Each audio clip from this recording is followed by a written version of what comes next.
Kereta ekonomi yang ditumpangi Sari Nurhayati melambat ketika memasuki stasiun kecil Muntilan. Jendela di sampingnya memantulkan wajah seorang perempuan berusia 30-an awal. Kulit sawo matang yang terpanggang kota, mata hitam yang lelah namun tetap menyimpan keteguhan, dan rambut hitam panjang yang diikat sederhana. Wajah itu wajahnya sendiri tampak asing baginya. 20 tahun ia meninggalkan desa kelahirannya, dan 20 tahun pula ia menumpuk lapisan-lapisan kehidupan kota yang keras di atas kenangan masa kecilnya. Pagi itu udara terasa lembab. Kabut tipis mengambang di antara deretan perbukitan. Sari menurunkan koper abu-abu dari rak bagasi. Langkahnya berat bukan karena isi koper yang sederhana, tetapi karena berita yang memanggilnya pulang. Ibunya meninggal semalam. Pesan singkat dari tetangga lama, Bu Marni. Datang mendadak 2 hari lalu. Ia bahkan tak sempat bertanya banyak, hanya menatap layar ponselnya lama, merasakan sesuatu di dadanya pecah perlahan. Di luar stasiun, deru angkot tua menelan kesunyian. Sari naik tanpa banyak bicara, menempuh perjalanan menuju desa Karangsari. Jalan berliku mulai menanjak, menyisakan aspal yang dipecah akar pohon beringin. Pepohonan jati yang merangga seolah menyambutnya dengan lambaian dingin. Bau tanah basah dan asap kayu bakar menguar.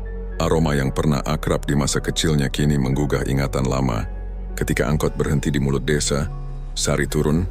Ia berdiri beberapa saat, memandang jalan setapak yang menembus persawahan. Karangsari terbentang sunyi di kaki Merapi. Dari kejauhan, puncak gunung tertutup awan abu-abu, seolah mengawasi dengan mata tak terlihat. Angin membawa desau dedaunan dan suara samar gemericik air irigasi. Bunyi yang mengembalikan potongan-potongan kenangan. Suara tawa ayahnya ketika memanggilnya pulang. Langkah kaki ibunya di dapur bambu. Denting lonceng kecil yang biasa tergantung di teras rumah panggung mereka. Sari menarik napas panjang 20 tahun. Ia meninggalkan Karangsari saat masih remaja. Setelah kematian ayahnya yang mendadak dan pertengkaran panjang dengan ibunya, kota Yogyakarta menjadi pelariannya. Pekerjaan di kantor percetakan, kos sederhana, lingkar pertemanan baru. Semua itu diciptakannya untuk menutupi luka yang tak pernah sembuh. Namun sekarang, tanah yang ia tinggalkan memanggilnya pulang dengan cara paling akhir. Jalan setapak itu membawa Sari melewati deretan rumah-rumah kayu. Beberapa terlihat terawat, sebagian lain rapuh dimakan waktu. Warga yang ditemuinya menatap dengan raut heran. Ada yang mengenalinya lalu tersenyum kaku. Ada pula yang hanya memandang diam. Di sudut tikungan, Bu Marni melambai dari serambi rumah. Perempuan paruh baya itu kini berambut lebih banyak uban, tetapi senyumnya tetap hangat. Sari, "Gusti kowe wis bali," seru Bu Marni dalam logat Jawa yang kental. Sari menghampiri menyalami tangan keriput itu. "Bagaimana, Ibu?" Suara Sari hampir hilang. "Jenazah disemayamkan di rumahmu. Pemakaman nanti sore," jawab Bu Marni pelan. "Ibuku meninggal dalam tidur. Tenang, ora kerasa apa-apa." Sari mengangguk, ada rasa lega dan getir sekaligus. Ia berterima kasih singkat sebelum melanjutkan langkah. Rumah panggung keluarganya berdiri di ujung desa, dekat kebun bambu yang rimbun dari jauh. Sari bisa melihat betapa rapuh bangunan itu sekarang. Atap rumbia banyak yang lapuk, papan dinding berwarna kusam kehijauan, tangga kayu yang dulu kokoh kini miring. Seperti enggan menanggung beban siapapun, aroma kayu tua bercampur debu memenuhi udara ketika ia menginjakkan kaki di teras. Di dalam, cahaya matahari masuk dari celah-celah dinding. Ruangan itu sepi. Hanya meja kayu dengan kain putih yang menutupi tubuh ibunya. Sari berlutut, merasakan dingin yang merayap dari lantai bambu ke tulang. Wajah ibunya tampak damai, kerutan di sekitar mata seolah melebur. Rasa bersalah menyesak. Begitu lama ia pergi tanpa kabar. Begitu lama menunda kepulangan. Setelah prosesi pemakaman sederhana sore itu, warga mulai kembali ke rumah masing-masing. Sari tetap tinggal, menatap senja yang menurunkan kabut di antara pohon bambu. Angin malam membawa bunyi serangga dan aroma tanah basah yang kuat. Di kejauhan, Merapi memantulkan cahaya jingga, seakan bernafas dalam diam. Saat gelap merayap, Sari menyalakan lampu minyak di ruang tengah. Ia menelusuri rumah, menyentuh dinding kayu yang dulu menjadi saksi masa kecilnya. Tiap sudut memunculkan kilasan kenangan. Tempat ayahnya menggantungkan cangkul, sudut dapur tempat ibunya menjemur biji kopi, dan kamar kecil tempat Sari pernah mengintip bintang dari celah dinding. Namun ada sesuatu yang berbeda. Di antara bau kayu tua, Sari menangkap aroma samar dupa yang sudah lama padam. Seperti sisa wangi dari ritual lama, ia berhenti di lantai ruang tengah ketika merasakan papan kayu sedikit melendut di bawah kakinya. Ketukan ringan menimbulkan bunyi kosong, seperti ada ruang di bawahnya. Tapi Sari menahan rasa ingin tahu. Malam pertama di rumah lama bukan saat yang tepat untuk menggali misteri. Ia duduk di ambang jendela, memandang pekarangan gelap yang hanya diterangi cahaya bulan pucat. Di luar, suara gemericik air sawah menyatu dengan nyanyian jangkrik. Karang Sari tampak damai, namun ada kesenyapan yang berbeda dari kenangan masa kecilnya. Kesenyapan yang seolah menyimpan rahasia. Sari menutup mata. Di balik kesedihan dan keletihan perjalanan, ia merasakan tarikan halus yang tak bisa dijelaskan. Tarikan yang membuat dadanya berdebar, seolah desa ini menyimpan sesuatu yang menantinya. Sesuatu yang tak sekadar nostalgia, sesuatu yang belum mau menunjukkan wajahnya malam ini. Sesuatu yang belum mau menunjukkan wajahnya malam ini. Itulah pikiran yang masih terngiang di benak Sari ketika fajar tipis menyelinap melalui celah dinding rumah panggung. Cahaya pertama memecah kabut yang menempel pada pepohonan bambu di luar, menciptakan kilau basah di atas daun.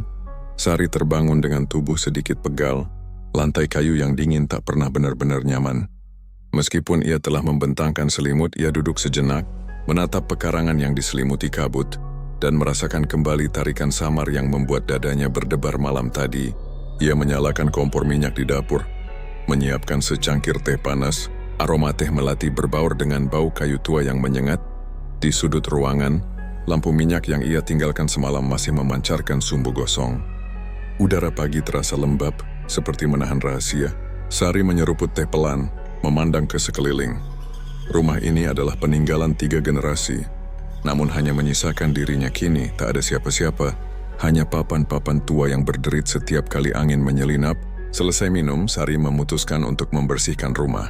Pemakaman telah selesai, dan ia merasa perlu menata kembali ruang yang selama ini ditinggalkan. Dengan kain pel, sapu lidi, dan tenaga yang masih disisakan, ia mulai dari ruang tengah. Debu menumpuk tebal, meninggalkan jejak abu keabu-abuan di telapak kaki. Ia menyapu setiap sudut, memindahkan bangku kayu, dan merapikan tikar pandan yang hampir lapuk. Sesekali, bunyi kriit lantai kayu terdengar panjang, seperti rintihan tertahan. Saat memindahkan lemari kecil di dekat jendela, Sari merasakan hawa dingin tiba-tiba angin. Tidak, jendela tertutup rapat. Ia mengusap peluh, lalu melanjutkan menyapu. Ketika sapu lidi mengenai bagian tengah lantai, terdengar ketukan kosong. Berbeda dari papan lainnya, Sari berhenti, mengetuk dengan ujung sapu. Tuk, bunyinya nyaring, seolah ada ruang kosong di bawah. Penasaran, ia jongkok dan menekan papan itu. Papan melendut sedikit, memberi kesan ada sesuatu yang tersembunyi. Hatinya berdebar. Kenangan malam tadi kembali. Aroma dupa samar. Perasaan seperti diawasi. Ia menelan ludah, lalu mencoba mencongkel sisi papan dengan ujung sapu. Papan bergeser perlahan, mengeluarkan debu yang membuatnya batuk. Di balik celah terlihat gulungan kain lusuh, diikat dengan benang merah yang sudah pudar. Sari menariknya dengan hati-hati. Bau menyengat langsung menyeruak. Aroma dupa yang pernah ia kenal ketika kecil. Aroma ritual malam yang dulu tak pernah ia pahami. Gulungan kain itu terasa dingin meski udara sekitar pengap. Saat ia membuka sedikit, tampak rajah kuno. Simbol-simbol asing, garis melingkar, huruf Jawa kuno yang samar terbakar waktu. Di sudut kain, noda kecoklatan mengering, entah darah atau sekadar karat. Sari menatapnya lama, merasakan denyut di pelipis. Ada sensasi seolah rajah itu berdenyut halus di telapak tangannya, seperti jantung kecil yang hidup. Peninggalan siapa ini?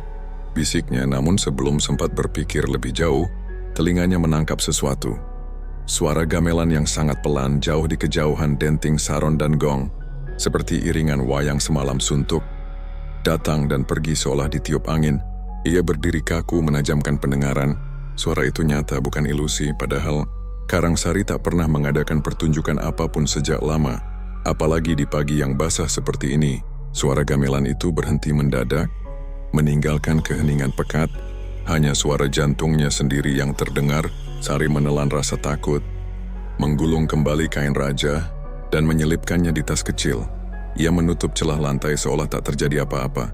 Meski perasaannya bergetar menjelang siang, Sari memutuskan keluar rumah. Ia butuh udara dan mungkin jawaban. Jalan desa yang becek membawa langkahnya ke rumah Bu Marni. Perempuan tua itu sedang menjemur padi di halaman. Ketika Sari menyapanya, Bu Marni menoleh, senyum ramah namun matanya menyimpan sesuatu. "Bu, boleh tanya sesuatu?" Sari berusaha menjaga nada suaranya tenang. "Tadi pagi, saya menemukan kain lama di bawah lantai rumah. Ada rajah seperti tulisan kuno, Ibu tahu apa itu?" Bu Marni terdiam, tatapannya bergeser ke arah pohon jati di kejauhan. "Rajah? Mungkin cuman peninggalan mbah-mbah dulu." "Biar saja, Sari, jangan diganggu, barang lama, ora perlu dioprek."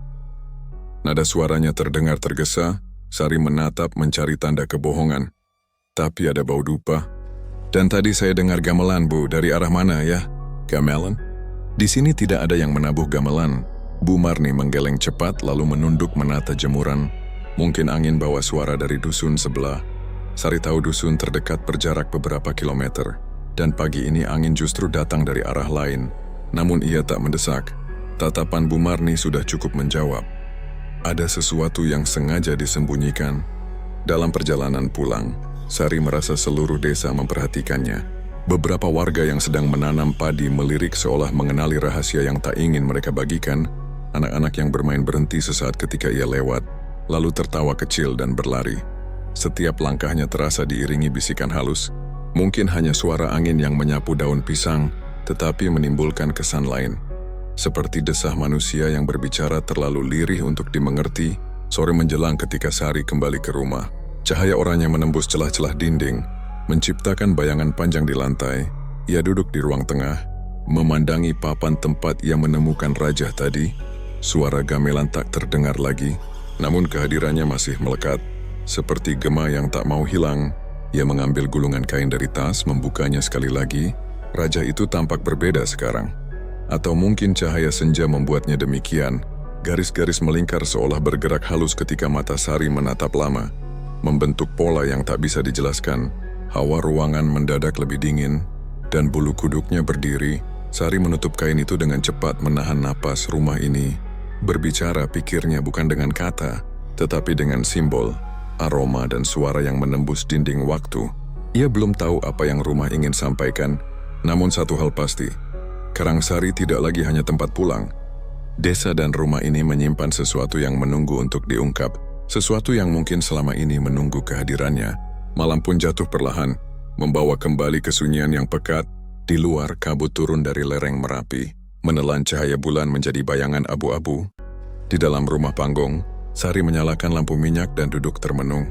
Angin menyusup melalui celah dinding, membawa bisikan halus yang entah berasal dari bambu di luar, atau dari masa lalu yang tak pernah benar-benar mati. Dan di sela desiran angin itu, Sari kembali mendengar denting saron sangat pelan.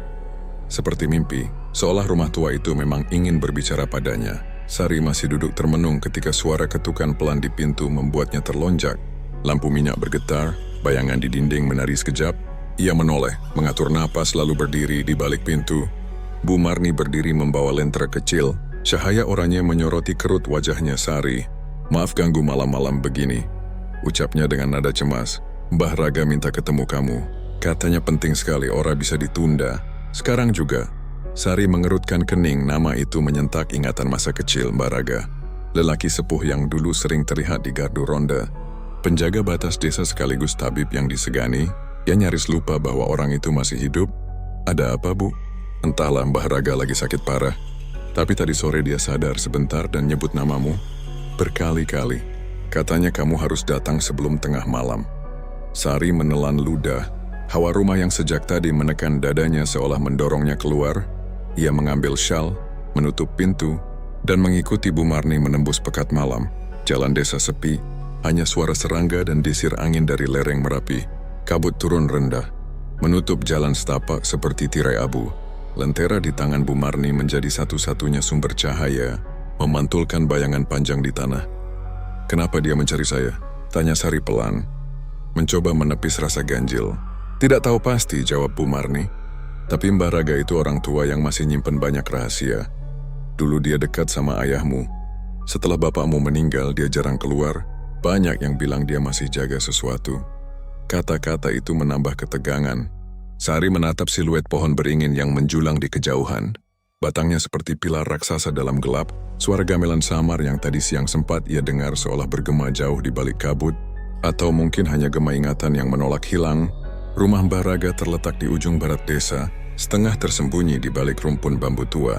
Atapnya miring, dindingnya kusam dimakan lumut. Ketika mereka tiba, aroma jamu dan dupa samar menyambut. Di serambi, seorang perempuan muda, kemungkinan cucunya, membungkuk hormat. Mbah lagi nunggu di dalam, bisiknya. Tapi kondisinya lemah sekali. Sari melangkah masuk. Ruangan itu diterangi lampu minyak yang redup. Di atas dipan kayu, tubuh renta Mbah Raga terbaring. Kulitnya keriput seperti kulit pohon kering. Napasnya berat tapi matanya terbuka, menatap Sari dengan sorot tajam yang tak pudar dimakan usia Sari. Nurhayati, suaranya serak pecah seperti daun kering yang diremas. Koi, anak Wira, datang juga. Sari mendekat, duduk di kursi kecil. Iya Mbah, ini Sari. Kenapa memanggil saya? Mbah Raga menoleh pelan seakan setiap gerakan adalah beban. Waktuku. Ora suwe, Tengger. Baik-baik. Ia terbatuk. Dahak bercampur darah menodai kain di bawah dagu. Jangan, buka jalan lama Karangsari. Punya utang darah, utang yang ora boleh dibangunkan lagi. Sari merinding. Utang darah? Maksud Mbah? Tatapan tua itu menembus mata Sari seolah mencari sesuatu di baliknya. Ayahmu, Wira, dulu menolak. Tapi bayangan hitam tetap menagih kau. Darahnya, darah yang bisa membuka pintu. Jangan Sari, jangan ulangi. Ia terdiam, menahan napas menunggu penjelasan lebih, namun Mbah Raga justru menggerakkan tangan lemah ke arah laci kecil di samping dipan. Dengan isyarat ia meminta Sari mengambilnya. Sari menarik laci itu. Di dalamnya ada gulungan kain hitam yang diikat benang merah, mirip dengan yang ia temukan di rumah tadi. Bedanya kain ini tampak lebih terawat, seperti baru saja dibersihkan. Ini, jaga, jangan dibuka sembarangan, bisik Mbah Raga mantra untuk menahan, bukan memanggil. Jika kau sudah dengar suara gamelan, itu pertanda bayangan lama. Bangun, tutup pintu. Sebelum terlambat, kata-katanya terputus oleh batuk panjang. Tubuhnya menggigil hebat, mata terpejam. Sari panik menoleh ke arah cucu Mbah Raga yang segera datang membawa ramuan. Mbah tenang, ujar perempuan itu cemas. Sari menggenggam gulungan kain hitam itu erat, merasakan dingin merayap dari permukaannya. Perkataan utang darah dan jalan lama terus berputar di kepalanya. Kenangan tentang ayahnya yang meninggal mendadak, tentang bisik-bisik pesugihan yang dulu pernah ia dengar dari teman sebaya, kini muncul kembali seperti potongan mimpi buruk. Cucu Mbah Raga menatap Sari dengan mata berkaca-kaca. Beliau sering menyebut nama Anda dalam tidurnya. Katanya hanya Anda yang bisa menutup sesuatu yang dulu dibuka orang-orang tua. Saya tidak paham maksudnya. Sari mencoba menenangkan perempuan itu, tapi pikirannya sendiri kacau. Suara gamelan samar kembali berdesir di telinganya. Kali ini lebih jelas, seperti berasal dari balik dinding rumah Mbah Raga. Denting saron, pukulan gong, lirih namun nyata. Ia menoleh cepat, tapi tak ada apa-apa selain bayangan lampu minyak yang bergetar. Ketika ia menatap kembali ke arah dipan, Mbah Raga sudah terlelap, napasnya tersengal namun stabil. Sari memandang wajah renta itu lama-lama, menyadari mungkin inilah kali terakhir ia bisa berbicara dengan penjaga rahasia desa. Di luar, kabut semakin tebal. Sari melangkah keluar rumah dengan gulungan kain hitam terpegang erat di tangannya. Malam terasa lebih dingin daripada sebelumnya, dan suara gamelan yang samar tadi kini seolah menuntun langkahnya pulang, memantul di antara rumpun bambu dan jalan becek. Setiap derap kakinya di tanah basah terdengar seperti gema yang memanjang. Utang darah, jalan lama, tutup pintu. Kata-kata Mbah Raga menggema di kepalanya, bercampur dengan aroma dupa yang kini terasa lebih tajam dari biasanya. Saat rumah panggungnya mulai terlihat di ujung jalan, Sari berhenti sejenak. Bulan setengah terbungkus awan, memantulkan cahaya pucat ke atap rumahnya yang lapuk. Angin membawa desiran aneh, hampir seperti bisikan. Ia menggenggam kain hitam itu lebih erat, menyadari bahwa pertemuannya dengan Mbah Raga bukanlah akhir, melainkan pintu pembuka dari sesuatu yang jauh lebih gelap. Dan ketika ia melangkah menaiki tangga kayu yang berderit, Sari yakin satu hal. Malam ini, Karangsari tidak hanya berbisik. Desa ini sedang memperingatkan. Kalimat itu berputar di benak Sari ketika ia kembali masuk ke rumah panggung yang dingin. Lampu minyak di ruang tengah masih menyala, memancarkan cahaya kuning temaram yang menari di dinding. Di genggamannya, gulungan kain hitam dari Mbah Raga terasa semakin berat, seolah memikul rahasia berlapis. Sari menaruhnya di atas meja. lalu duduk perlahan. Angin malam menyusup dari celah papan, membawa aroma tanah basah yang akrab sekaligus asing. Ia menatap papan lantai tempat raja kuno pertama kali ia temukan. Pikiran tentang utang darah menggiringnya ke satu arah. Masa lalu yang telah lama ia hindari. Sari memejamkan mata. Kenangan lama yang selama ini ia kubur di balik kesibukan kota mulai menyeruak seperti air yang menembus retakan. Bayangan wajah ayahnya Wira Santosa muncul dengan jelas. Seorang lelaki berperawakan tegap, kulit legam karena matahari sawah, mata tajam yang selalu menenangkan. Ayah yang dulu menjadi pusat dunia kecilnya. Malam itu 20 tahun silam terjadi begitu cepat, tapi ingatan Sari masih utuh. Ia berusia 13 tahun ketika suara gaduh di luar rumah membangunkannya. Dari celah jendela kamar, ia melihat beberapa lelaki desa berkumpul di pelataran, membawa obor dan cangkul. Di antara mereka, ia mengenali Pak Karso, Pak Darmo, dan beberapa tetua yang biasa memimpin upacara panen. Wajah mereka tegang, sorot mata penuh amarah yang sulit dijelaskan. Ibunya yang kini telah tiada berusaha menahan pintu. "Wira ora gelim," teriaknya dengan nada putus asa. "Dia tidak mau ikut pesugihan kalian." Sari ingat jelas bagaimana ayahnya keluar menantang. Tubuhnya tegak meski bayangan api obor membuat wajahnya tampak garang. "Aku tidak akan menukar darah untuk padi," teriaknya. "Kemakmuran yang kalian kejar akan menjerat kita semua." Kata-kata itu diiringi bisik-bisik marah dari para lelaki. Pak Karso mendekat, suaranya dingin. "Kalau kau menolak, Wira, desa ini akan kekurangan satu tumbal. Ingat konsekuensinya." Ayahnya tidak gentar. "Kalau panen butuh darah, lebih baik panen gagal." Pertengkaran berlangsung lama. Namun akhirnya rombongan itu pergi meninggalkan ancaman samar. Sari masih bisa mengingat bau asap obor yang tertinggal di udara, campur dengan ketakutan yang merayap di dadanya. Keesokan paginya, ayahnya ditemukan tak bernyawa di sawah. Tubuhnya tergeletak di pematang. Mata terbuka menatap langit. Mulut seolah hendak mengucapkan sesuatu. Tidak ada luka, tidak ada darah. Hanya selembar daun kering menempel di dada. Dokter desa menyebut serangan jantung. Tapi Sari, bahkan di usia belia, merasakan sesuatu yang janggal. Terlalu kebetulan setelah ancaman semalam, desa Karangsari kala itu sedang berada di puncak kemakmuran. Panen padi melimpah meski hujan tak menentu. Orang-orang berbisik tentang pemberian dari makhluk gaib yang menuntut imbalan. Di balik tawa pesta panen selalu ada berita kematian misterius. Seorang pemuda yang hilang di hutan, seorang bayi yang tak bangun dari tidur. Semua dianggap sebagai tumbal tanpa ada yang berani menyebutnya terang-terangan. Sari ingat bagaimana ibunya menangis diam-diam selama berminggu-minggu, menutup pintu rapat-rapat setiap malam, menyalakan dupa dan membaca doa yang tak ia kenali. "Jangan tanya apa-apa, Sari," kata ibunya suatu malam. "Yang penting kita tetap hidup." Setelah kematian ayahnya, Sari mulai memperhatikan hal-hal aneh. Ada malam-malam ketika suara gamelan terdengar dari arah hutan. Padahal tak ada pesta apapun. Ada pula cerita anak-anak yang melihat bayangan tinggi berambut panjang di dekat pohon beringin besar. Setiap kejadian aneh selalu diikuti kabar panen yang semakin melimpah. Kini, duduk di rumah yang sama, Sari merasa potongan-potongan itu menyatu. Raja di bawah lantai, gulungan kain dari Mbah Raga, suara gamelan yang kembali terdengar setelah ia pulang. Semuanya bukan kebetulan. Mungkin benar kata tetua sekarat itu. Karangsari punya utang darah.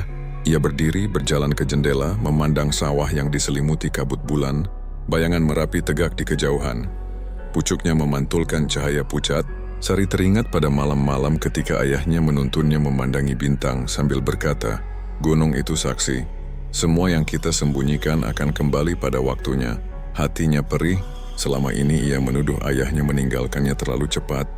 Tanpa penjelasan, kini ia sadar ayahnya mungkin sudah berjuang melawan sesuatu yang jauh lebih besar dari sekadar kematian. Penolakan ayahnya terhadap ritual pesugihan bukan hanya keberanian, tapi mungkin pengorbanan. Sari kembali menatap gulungan kain hitam di meja. Mbah Raga menyebutnya mantra untuk menahan, bukan memanggil. Apakah ayahnya dulu juga memegang semacam jimat pelindung? Apakah kematiannya akibat kutukan karena menolak ritual? Pertanyaan-pertanyaan itu menyesakan. Tetapi di saat yang sama menyalakan api di dadanya, suara malam semakin pekat. Dari kejauhan samar-samar, denting gamelan kembali terdengar, lebih jelas daripada sebelumnya. Bukan sekadar angin atau ilusi, nada-nada itu lambat berat, seolah menandai sebuah upacara yang hanya dimengerti oleh alam. Sari menatap ke arah hutan beringin. Tempat suara itu seolah berasal. Ingatan masa kecilnya tentang bayangan tinggi di bawah pohon kembali menggedor pikiran. Ia merinding, tapi tidak menutup jendela. Entah mengapa, ketakutan itu kini bercampur tekad. "Ayah," bisiknya lirih ke malam. "Kalau benar ada yang menuntut darah, aku harus tahu." Kalimat itu menggantung di udara, seperti doa sekaligus janji. Di luar, kabut menebal, menelan suara jangkrik. Di dalam, lampu minyak bergoyang tertiup angin yang entah dari mana, dan di tengah kesunyian yang semakin dalam, Sari tahu satu hal. Untuk memahami apa yang menunggu di Karangsari, ia harus menelusuri setiap jejak masa lalu. Meski itu berarti membangunkan mimpi buruk yang pernah menelan ayahnya. Kalimat yang Sari bisikan ke malam itu belum lenyap dari pikirannya ketika fajar mulai merayap di balik lereng Merapi. Kabut tipis masih bergelayut di atas sawah, menyisakan udara lembab yang menusuk kulit. Sari terbangun dengan jantung berdegup kencang, seolah baru berlari jauh. Meski ia tak ingat kapan tertidur, yang ia ingat hanyalah bayangan wajah ayahnya, yang terus menatapnya tanpa kata, dan suara gamelan yang mengalun pelan sampai ke dalam mimpi. Gulungan kain hitam yang diberikan Bahraga tergeletak di meja, seolah menunggunya. Semalaman benda itu tak berpindah tempat, tetapi Sari merasa seperti gulungan itu mendesaknya, memanggil-manggil dengan cara yang tak kasat mata. Ketika jari-jarinya menyentuh permukaannya, hawa dingin seperti air sumur merambat dari ujung jemari ke lengan. Ia menyalakan lampu minyak agar cahaya pagi yang masih malu-malu menyingkap isi gulungan itu. Kainnya kasar, warnanya pudar seolah dimakan usia ratusan tahun. Saat perlahan dibuka, tercium aroma menyengat yang aneh. Campuran dupa dan tanah basah yang pernah ia cium di makam ayahnya.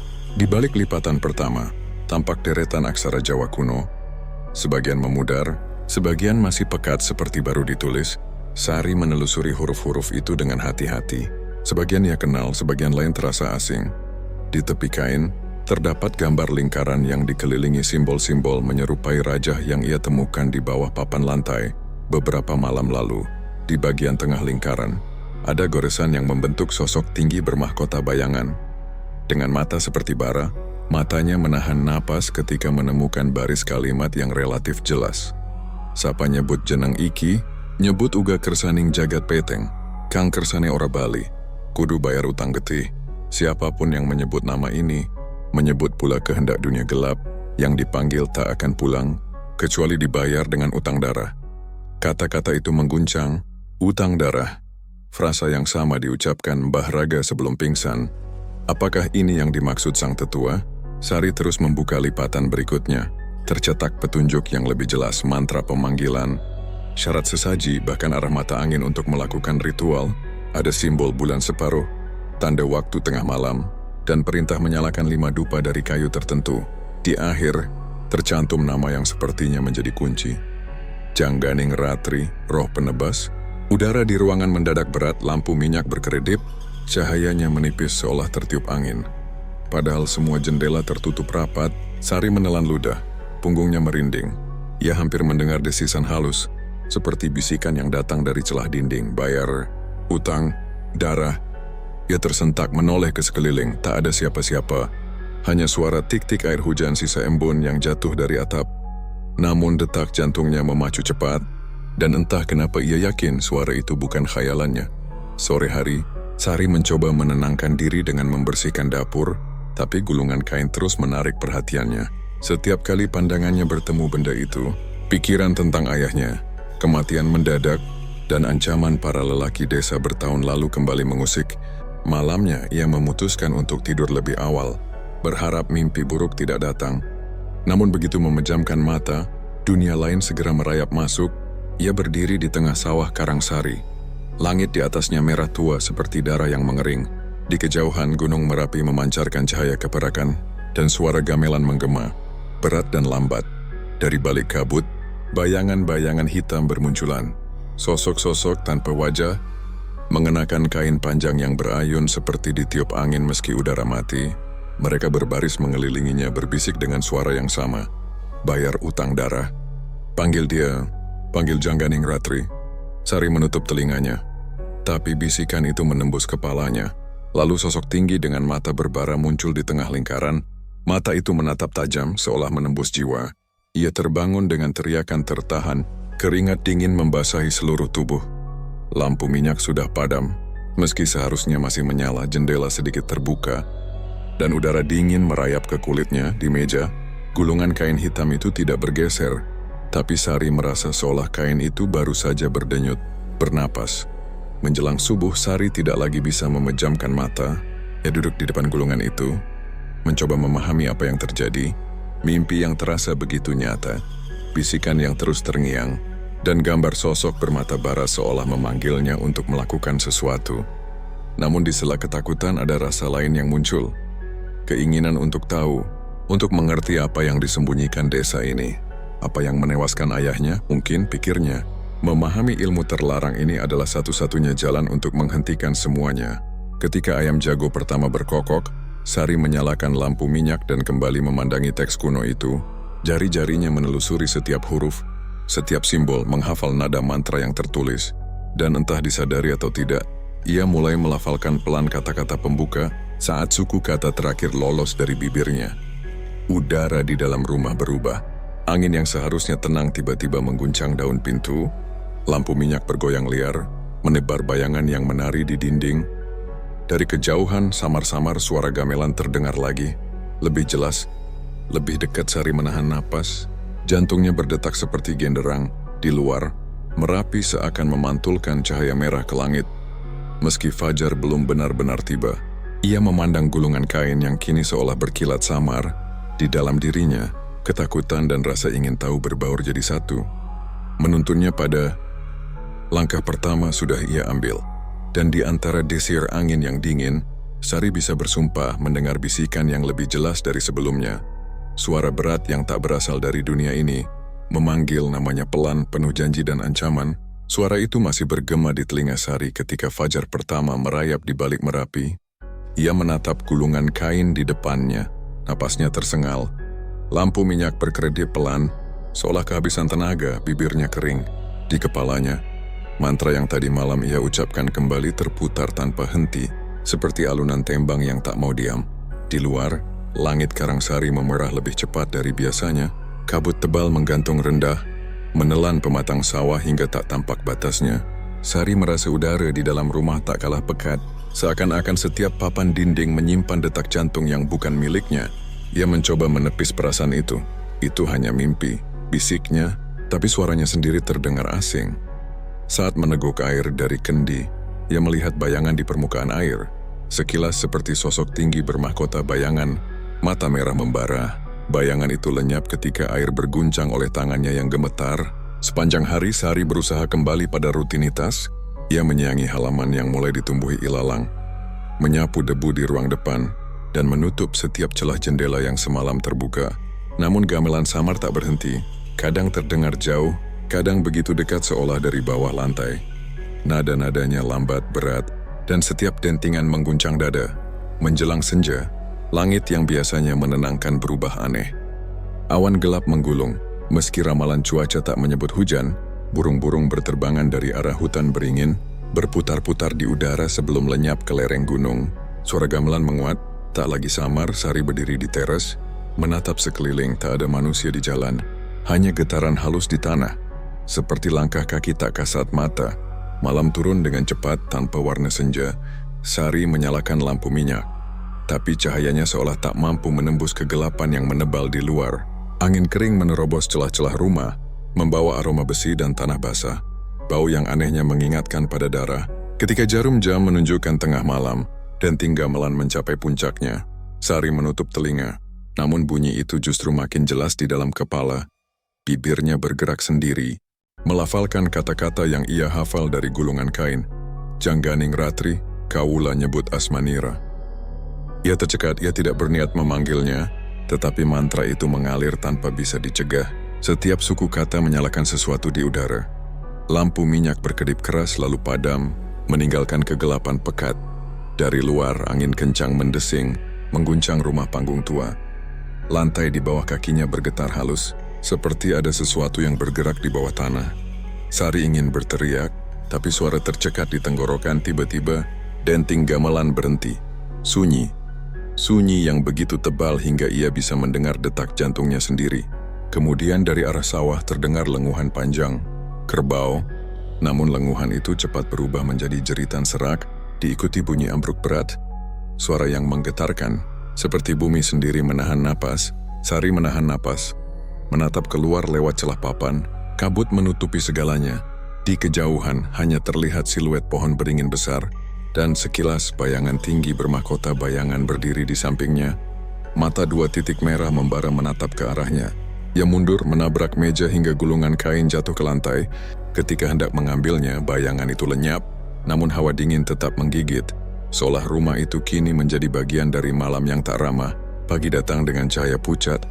Sari terbangun di lantai tanpa ingatan jelas kapan tertidur. Pakaian dan rambutnya basah oleh keringat. Gamelan telah hilang, tapi telinganya masih berdesing. Ketukan pintu mengejutkannya, ia mengintip. Pak Samin, tetangga tua yang jarang bicara.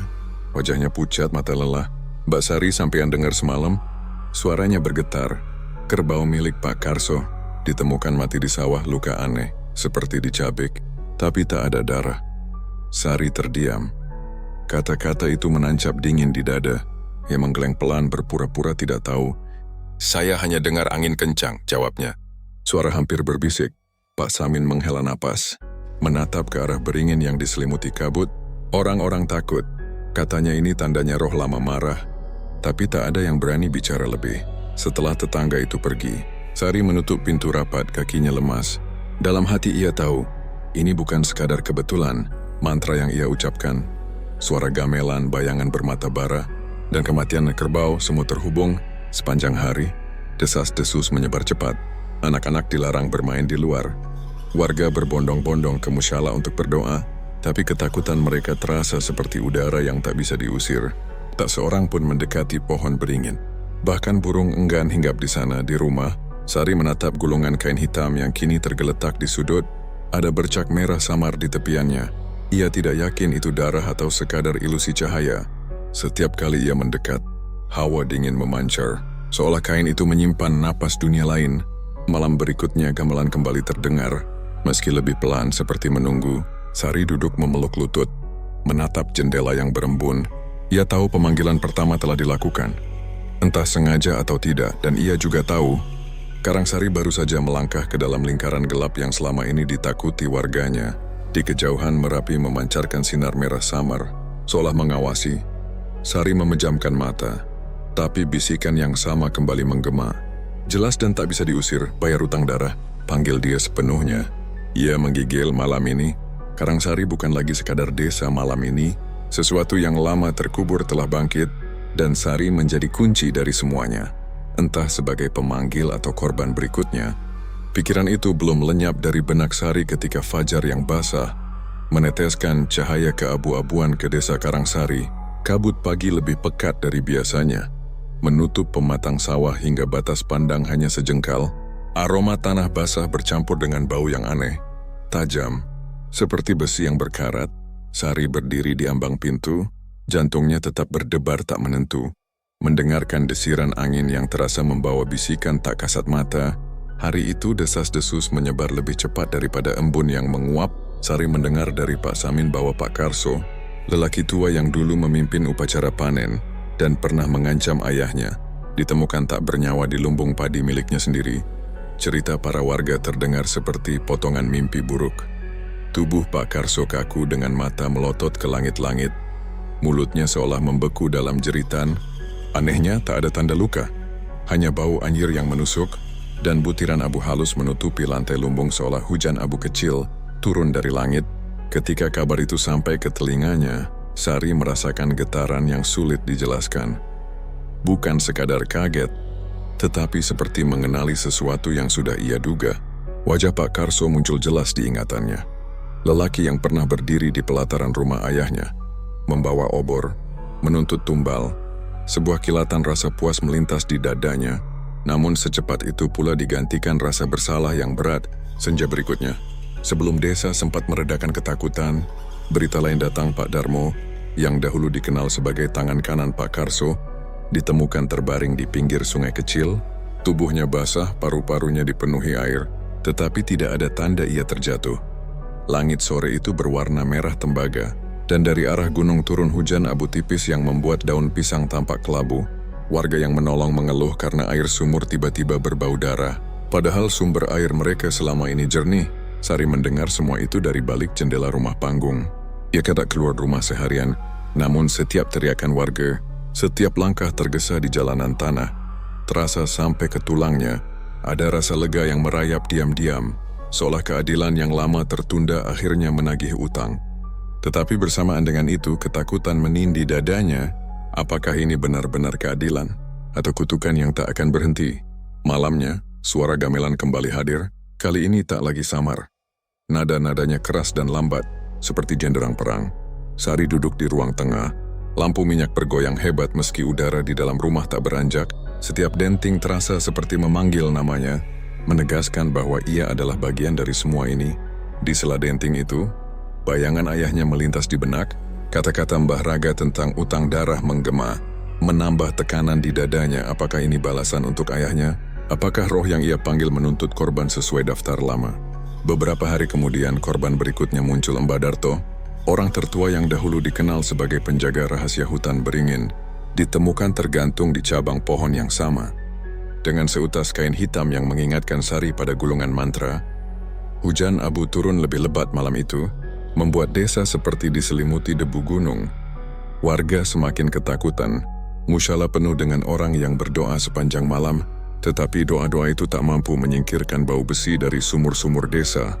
Sari berjalan ke halaman rumahnya, menatap langit yang memendar merah samar. Dalam dada, dua perasaan berperang. Kepuasan pahit karena orang-orang yang menyebabkan kematian ayahnya kini menerima balasan, dan ketakutan yang merayap karena ia tahu proses ini tak akan berhenti begitu saja. Pak Samin datang pada malam ketiga, wajahnya pucat. "Mbak Sari," katanya dengan suara gemetar, "ini sudah tidak wajar. Orang-orang bilang Karangsari sedang dilaknat, hujan abu, air bau darah, orang-orang mati tanpa sebab, beberapa warga ingin mengadakan selamatan besar, tapi saya dengar-dengar nama keluarga panjenengan disebut-sebut." Sari menelan ludah. "Maksudnya?" Pak Samin menatapnya lama. "Dulu bapak panjenengan menolak pesugihan itu. Orang-orang masih ingat sekarang setelah sampean pulang mereka mulai berpikir ini semua berkaitan." Ketika Pak Samin pergi, Sari menutup pintu dan bersandar di dinding, dadanya bergemuruh. Benarkah kembalinya dia ke desa membuka jalan untuk semua ini? Atau sejak awal desa memang sudah menunggu saatnya membayar? Malam berikutnya, ia kembali terjebak di antara tidur dan sadar. Dalam mimpinya, ia berdiri di tengah lingkaran sawah yang memutih oleh abu. Bayangan tinggi bermahkota menatapnya dari kejauhan, dan di sekitar mereka, wajah-wajah orang yang baru mati menatapnya dengan mata kosong. "Utang darah," bisik suara yang tak terlihat. "Belum lunas, belum selesai." Ia terbangun dengan teriakan tercekik. Rumah panggung berderit seolah tertiup angin besar. Namun ketika ia memeriksa jendela, malam di luar begitu tenang. Lampu minyak berkedip pelan, menebar cahaya lemah ke dinding yang tampak lebih gelap dari biasanya. Sari duduk lama di lantai, kepala tertunduk. Ia sadar bahwa perasaan puas atas kematian orang-orang itu adalah racun, tapi rasa takutnya lebih besar. Takut bahwa daftar kematian belum berakhir, dan entitas yang ia panggil menuntut lebih, jauh lebih dari sekadar membalas dendam. Di kejauhan, denting gamelan kembali terdengar. Kali ini diiringi gema guntur dari puncak Merapi. Suara itu mengalun seperti peringatan sekaligus undangan. Sari menutup telinganya, namun tak bisa mengusir bunyi yang merambat melalui tulang-tulangnya. Di lubuk hati, ia mulai memahami sesuatu yang menyesakkan. Roh pembantai itu tidak hanya datang untuk menagih darah masa lalu, tetapi juga menunggu darah masa kini. Dan mungkin tanpa ia sadari, namanya sendiri sudah terukir di daftar yang sedang diselesaikan malam demi malam. Roh pembantai itu tidak hanya datang untuk menagih darah masa lalu, tetapi juga menunggu darah masa kini. Pikiran itu masih bergaung di kepala Sari ketika fajar berikutnya menyingsing. Langit timur berwarna tembaga kusam, dan hawa dingin yang menusuk terasa lebih berat dari biasanya. Ia berdiri di ambang pintu rumah panggung, menatap hamparan sawah yang semula hijau kini tampak memucat. Embun yang biasa jernih kini berbau anyir, seperti besi berkarat. Dari kejauhan terdengar pekikan ayam yang serak, seolah menandai datangnya sesuatu yang tak wajar. Sari memandang lebih saksama. Daun padi menghitam di beberapa petak, seperti terbakar dari dalam. Aroma belerang samar tercium, bercampur dengan bau lumpur yang basi. Para petani yang biasanya sudah ramai di pematang justru tampak ragu-ragu, berdiri di pinggir jalan tanah dengan wajah pucat, air irigasi berubah warna. Terdengar suara lirih seorang ibu yang lewat, menggandeng anaknya. Semalam kami lihat aliran sungai jadi merah kecoklatan, seperti bercampur darah. Kata-kata itu menghantam Sari seperti batu. Ia menelan ludah, jantungnya berdetak tak teratur. Roh penebas yang menuntut darah. Apakah ini peringatannya? Siang menjelang, kabar menyebar lebih cepat daripada angin gunung. Bukan hanya air sungai yang berubah, anak-anak desa mulai jatuh sakit. Demam tinggi disertai bintik keunguan di kulit seperti memar. Seorang bocah lelaki dari ujung selatan Karangsari dilarikan ke puskesmas terdekat. Tapi tak kunjung sadar. Di rumah lain, bayi menangis tak henti hingga suaranya serak. Di pasar kecil, Sari mendengar bisikan-bisikan yang tak bisa lagi disamarkan. Sejak Mbak Sari pulang, semua ini mulai terjadi. Gumam seorang perempuan tua, tak menyadari bahwa Sari berdiri hanya beberapa langkah di belakangnya. Jangan sembarangan, sahut yang lain cepat. Meski suaranya juga bergetar, kita semua tahu keluarganya memang berbeda. Tapi menuduh tanpa bukti bisa membawa celaka. Sari menunduk, jantungnya perih oleh rasa bersalah yang kian menyesak. Ia berjalan cepat meninggalkan pasar, tetapi kata-kata mereka terus mengikutinya. Bagai angin dingin yang menempel di kulit, malam tiba dengan gelap yang tidak wajar, awan tebal menutup bulan, dan angin membawa bau anyir yang menusuk. Di tengah kesunyian, denting gamelan kembali terdengar. Kali ini begitu jelas seolah pemainnya duduk di beranda rumah. Sari menutup telinga, tapi suara itu merayap melalui dinding. Menembus tulang, ia ingat gulungan kain mantra yang disimpan di bawah lantai kamar. Sejak pertemuan dengan Mbah Raga, ia tak lagi berani membacanya. Tetapi kini hawa dari gulungan itu terasa hidup, berdenyut halus seperti jantung. Ketika ia mendekat, lantai kayu di sekitarnya mengeluarkan bunyi berderak, dan udara seolah mengental. Sampai kapan kau menunda? Bisik suara tak terlihat, sama seperti dalam mimpi-mimpinya. Utang darah belum lunas, tumbal tak cukup. Sari mundur. Tubuhnya gemetar. Ia menatap sekeliling kamar, berharap menemukan sumber suara. Namun hanya lampu minyak yang berkedip. Ketika angin berhembus dari celah jendela, ia menangkap bayangan hitam melintas di luar, tinggi dan kurus seperti menunggu. Keesokan harinya malapetaka semakin menjadi. Sawah-sawah yang semula menguning siap panen kini membusuk dalam semalam. Batang padi rebah, air irigasi memerah pekat dan menebar bau darah busuk. Para petani menjerit. Beberapa menangis histeris di pematang. Panen yang menjadi tumpuan hidup satu musim hilang seketika. Air sumur pun tak luput. Ketika warga menimba air, yang keluar adalah cairan kemerahan bercampur endapan gelap, tak ada yang berani meminumnya. Mereka mencoba menggali sumur baru, namun air yang keluar tetap sama, merah kecoklatan, seolah tanah sendiri memuntahkan darah. Desa diliputi kepanikan. Anak-anak yang sudah sakit bertambah parah, demamnya tak turun meski dibawa ke rumah sakit kabupaten. Para orang tua hanya bisa berdoa dan menyalakan dupa, berharap penunggu desa luluh. Dalam kepanikan itu, tatapan warga pada Sari berubah. Mereka tak berani menuduh terang-terangan, tetapi setiap kali ia lewat, pembicaraan terhenti. Seorang ibu muda menarik anaknya menjauh ketika Sari menatap ke arahnya. Seorang lelaki yang dulu ramah kini hanya menunduk kaku. Malam berikutnya, rapat darurat diadakan di balai desa. Sari memutuskan untuk hadir. Meski seluruh tubuhnya menolak, di dalam ruangan berlantai papan itu, para tetua duduk melingkar suasana tegang. Asap kemenyan mengepul pekat menempel di dinding kayu. Kita harus mengadakan selamatan besar, kata Pak Lurah dengan suara serak. Gunung marah, leluhur menuntut. Kita butuh tumbal. Bukan dalam arti darah manusia, tapi sesaji lengkap agar roh desa tenang. Tapi, kenapa semua ini mulai setelah seorang lelaki muda menggantung, matanya melirik ke arah Sari. Keheningan tajam menelan kata-katanya. Semua mata perlahan mengikuti arah pandang itu. Sari merasakan tatapan mereka, dingin dan penuh curiga. Ia menunduk, menahan gemetar. Pak Lurah berdeham, jangan sembarangan menuduh. Kita semua korban. Kita harus bersatu. Namun nadanya lebih seperti peringatan daripada pembelaan. Setelah rapat bubar, Sari keluar ke udara malam yang dingin. Bulan masih tersembunyi di balik awan, tetapi di kejauhan terdengar lagi denting gamelan. Lirih namun menghunjam. Ia menatap langit yang gelap lalu memejamkan mata di telinganya. Bisikan yang sama terdengar. Utang darah belum lunas, ia tahu. Harga dari dendam ini bukan hanya nyawa para pelaku lama, melainkan seluruh Karangsari. Dan entah bagaimana, darah yang dituntut roh itu seolah semakin dekat, mengincar siapapun tanpa pandang bulu. Sari berjalan pulang melewati jalan setapak yang sunyi. Bau besi dan belerang menempel di udara. Di setiap langkah ia merasakan sesuatu mengikuti. Bayangan panjang yang bergerak sejajar dengan tubuhnya. Saat menoleh, jalan tetap kosong. Tapi denting gamelan mengiringinya hingga ke teras rumah, seolah menegaskan bahwa malam ini, dan mungkin setiap malam berikutnya, roh penebas menuntut lebih dari sekadar balas dendam. Ia menuntut desa itu sendiri. Roh penebas menuntut lebih dari sekadar balas dendam. Ia menuntut desa itu sendiri.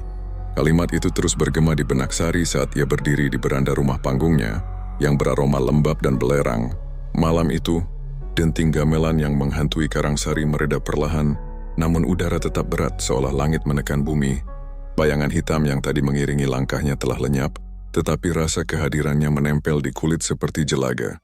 Sari menatap sawah yang gelap, hanya diterangi kilatan petir jauh di ufuk. Di sela kilat, ia seolah melihat siluet-siluet tak berbentuk, seperti arwah yang menunggu. Angin malam menyusup di celah papan, membawa bisikan samar. Waktu hampir habis. Ketika Sari akhirnya terlelap menjelang dini hari, ia bermimpi di mimpi itu. Karangsari bukan lagi desa, melainkan lautan darah. Pohon-pohon beringin tumbuh dari tubuh-tubuh membusuk, dan di atasnya menari bayangan tinggi dengan mata merah bara. Dari balik asap, suara yang ia kenal, serak. Renta memanggil namanya Sari. Datanglah ke rumahku. Sebelum semuanya terlambat, ia terbangun dengan keringat dingin. Fajar bahkan belum mengintip, tetapi panggilan itu begitu nyata. Tanpa pikir panjang, Sari meraih jaket tipis dan berjalan keluar. Jalanan licin oleh embun. Desa senyap, hanya suara jangkrik memecah keheningan.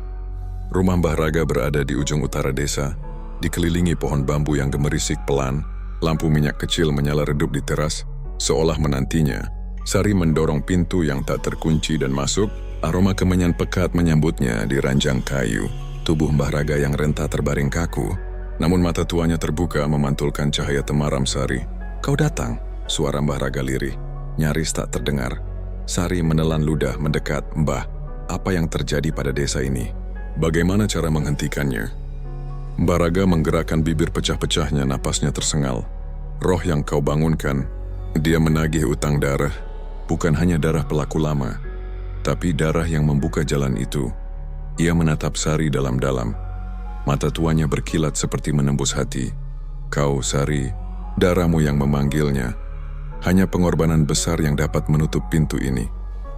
Sari memejamkan mata, tubuhnya gemetar. "Pengorbanan besar? Maksudnya apa, Mbah?" "Dirimu," bisik Mbah Raga nyaris tak terdengar. "Kau harus jadi penebus, jika tidak, desa ini akan musnah, sawah, air, anak-anak, semua akan hilang ditelan kegelapan. Roh itu akan terus menuntut, sampai tak ada yang tersisa." Kata-kata itu mengguncang Sari lebih dari denting gamelan manapun. Ia teringat wajah-wajah anak-anak yang sakit, para petani yang putus asa, tatapan curiga para tetangga. Semua akan binasa jika ia tak bertindak.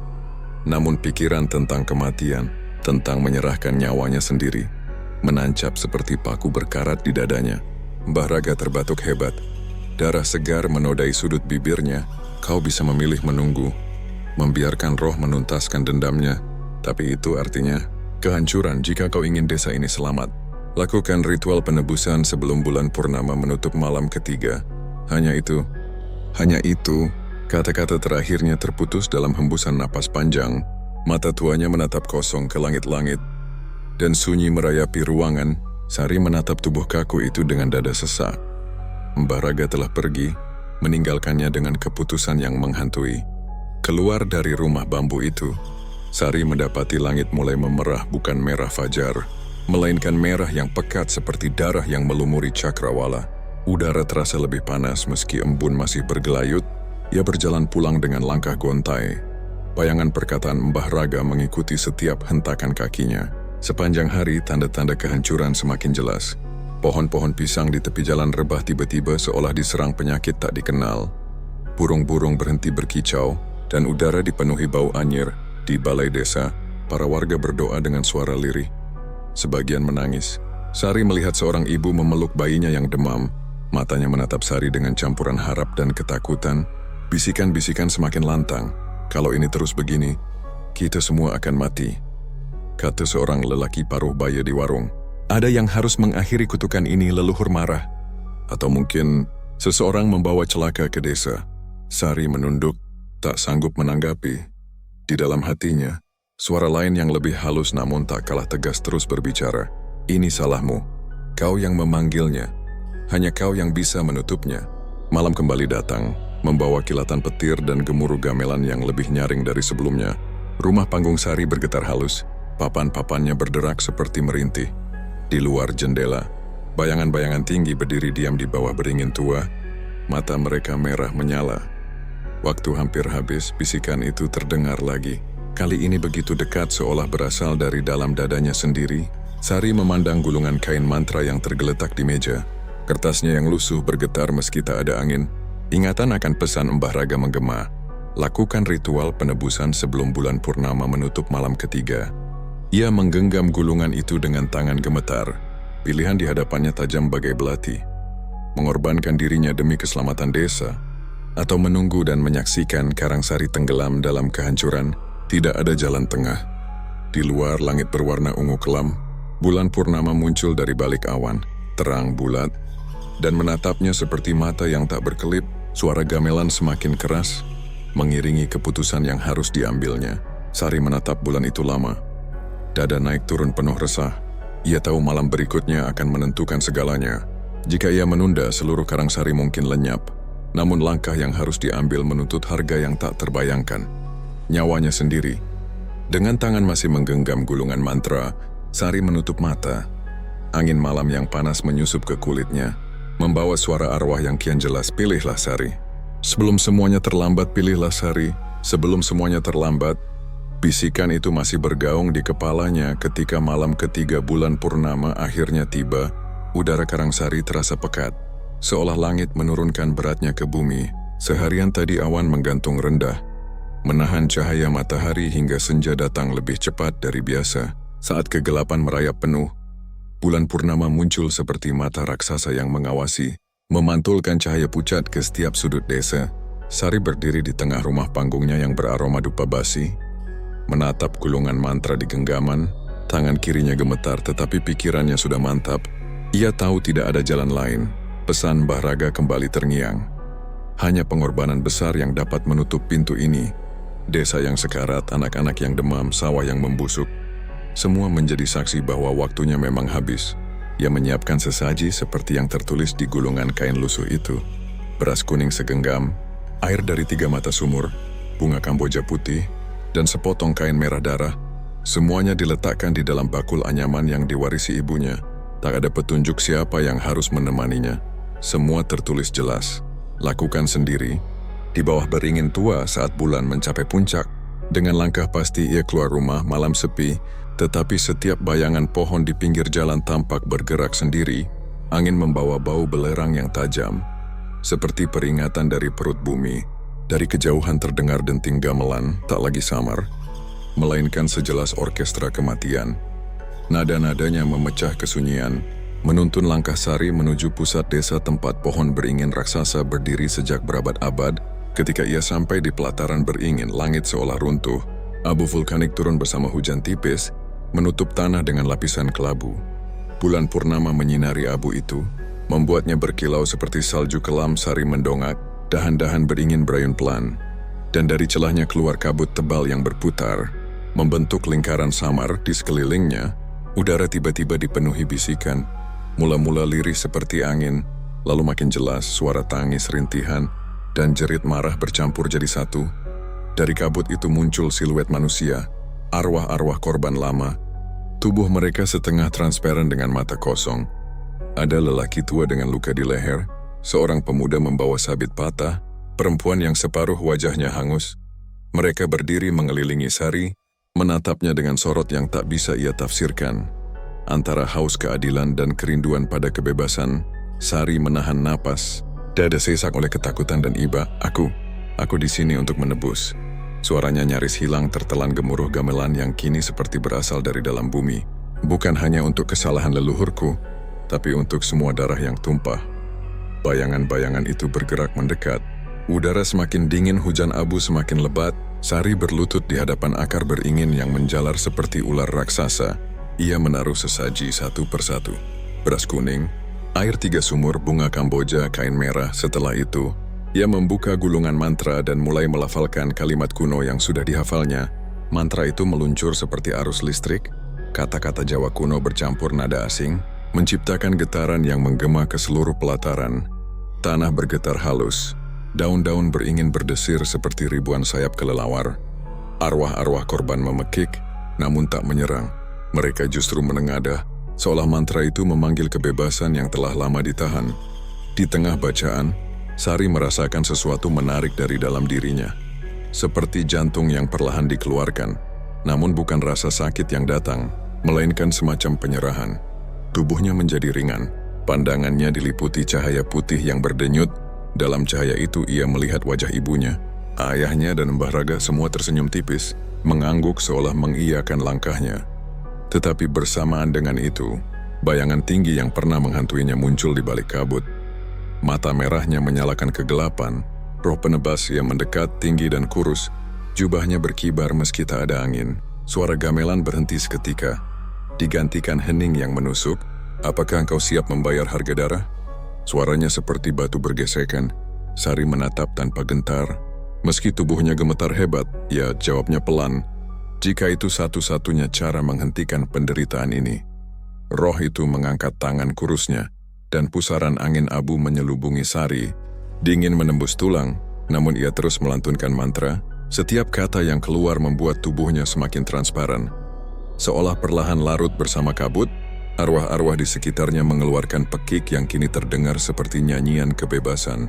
Bumi berguncang keras, akar-akar beringin terangkat, menampakkan tanah merah yang basah. Dari celahnya menyembur cahaya biru keperakan, menelan pusaran abu.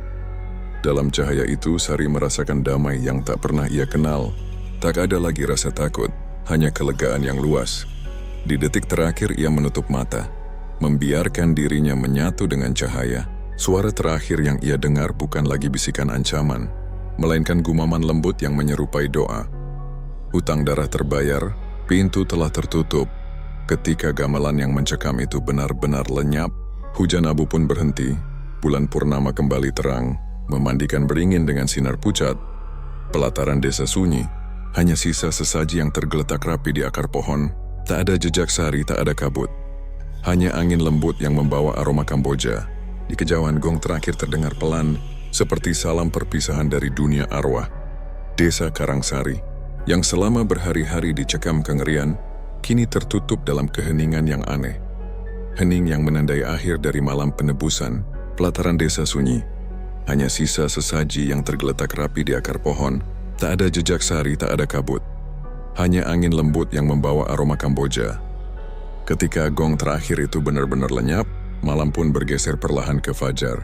Di ufuk timur, cahaya tipis keperakan menembus sisa abu yang masih menggantung, seperti ujung kuas yang menyapukan warna baru di atas kanvas gelap.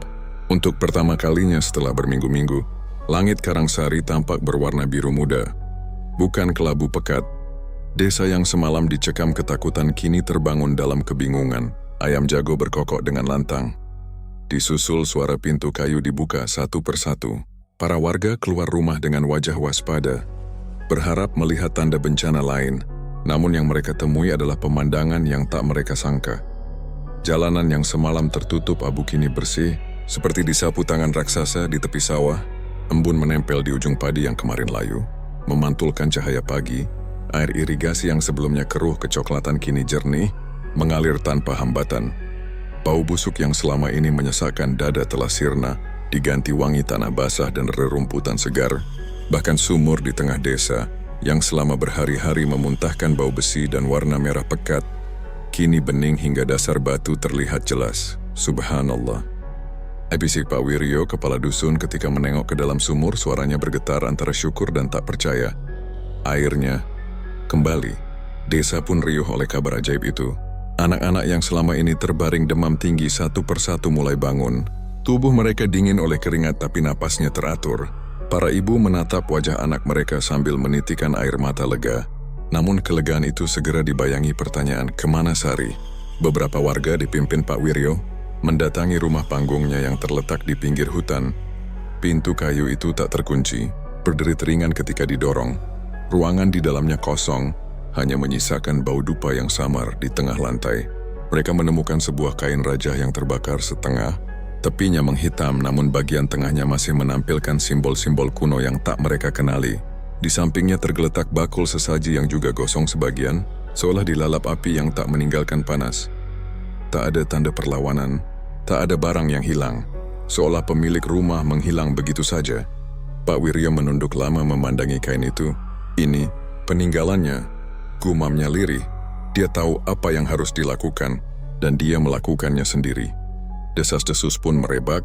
Ada yang berkata Sari telah menyatu dengan arwah penjaga desa, menjadi semacam pelindung yang akan menjaga Karangsari selamanya, seperti Nyai Roro Kidul. Tapi ini Nyai Sari, bisik seorang ibu sambil menatap ke arah beringin tua di kejauhan. Yang lain percaya bahwa Sari tertelan pohon beringin pada malam purnama, seperti cerita lama tentang roh yang menelan manusia sebagai tumbal. Aku melihat cahaya biru dari arah sana semalam, kata seorang pemuda. Suaranya gemetar, seperti pintu langit terbuka meski rumor bertebaran. Tak seorang pun berani mendekat ke beringin selama beberapa hari. Baru ketika minggu berganti, para pemuda memberanikan diri menelusuri pelataran tempat ritual. Yang mereka temukan hanyalah tanah yang lembut, seperti baru digali. Namun tak ada lubang atau bekas apapun.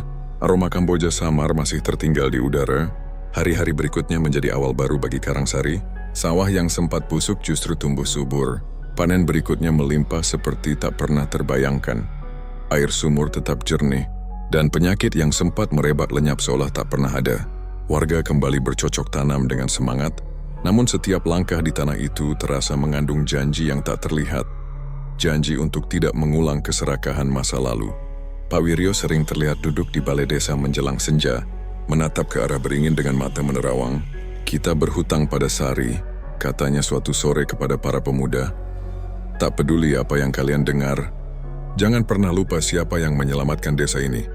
Lambat laun, kisah Sari menjadi legenda yang dibisikkan dari satu generasi ke generasi berikutnya. Anak-anak mendengarnya sebagai dongeng sebelum tidur. Tentang seorang perempuan muda yang berani menebus dosa leluhur dengan nyawanya sendiri. Para orang tua menambahkan detail-detail mistis tentang cahaya biru, tentang suara gamelan yang kadang terdengar samar di malam purnama, seakan Sari menandai kehadirannya. Beberapa kali, para petani mengaku melihat siluet perempuan berambut panjang berdiri di tepi sawah. Ketika matahari terbenam, bayangan itu tak pernah mendekat, hanya menatap ke arah desa, lalu hilang bersama kabut senja. Itu Sari, gumam mereka bukan dengan ketakutan, tetapi rasa hormat yang dalam. Pada setiap malam purnama, warga kini menyalakan pelita kecil di serambi rumah. Sebuah penghormatan diam-diam. Mereka tidak lagi menganggapnya sebagai pengusir roh jahat, melainkan tanda terima kasih kepada penjaga yang tak terlihat. Beringin tua di tengah desa pun menjadi semacam tempat ziarah. Tak ada ritual aneh, hanya orang-orang yang datang membawa bunga Kamboja putih dan air jernih. Meletakkannya di akar yang menonjol, mereka berdoa dalam hati, memohon agar desa tetap damai, agar hujan turun tepat waktu, agar anak-anak tumbuh sehat. Meski demikian, selalu ada rasa misteri yang menggantung. Setiap kali angin malam bertiup dan daun-daun beringin berdesir, warga menoleh seakan mendengar bisikan lembut. Sebagian yakin itu suara Sari, menjaga, menenangkan sekaligus mengingatkan, Karangsari kini hidup kembali. Tetapi tak seorang pun berani melupakan harga dari kedamaian itu. Mereka tahu, di balik fajar yang cerah dan sawah yang hijau, tersimpan kisah tentang seorang perempuan yang memilih mengorbankan diri, sebuah kisah yang tidak akan pernah selesai, karena Sari bukan hanya legenda, ia adalah napas yang menyatu dengan tanah, air dan angin yang menghidupi desa. Dan setiap kali bulan purnama memantulkan cahaya keperakan di atas beringin tua, bayangan Sari seolah hadir di antara kabut tipis fajar, mengingatkan Karangsari bahwa fajar baru itu adalah hadiah yang harus dijaga selamanya.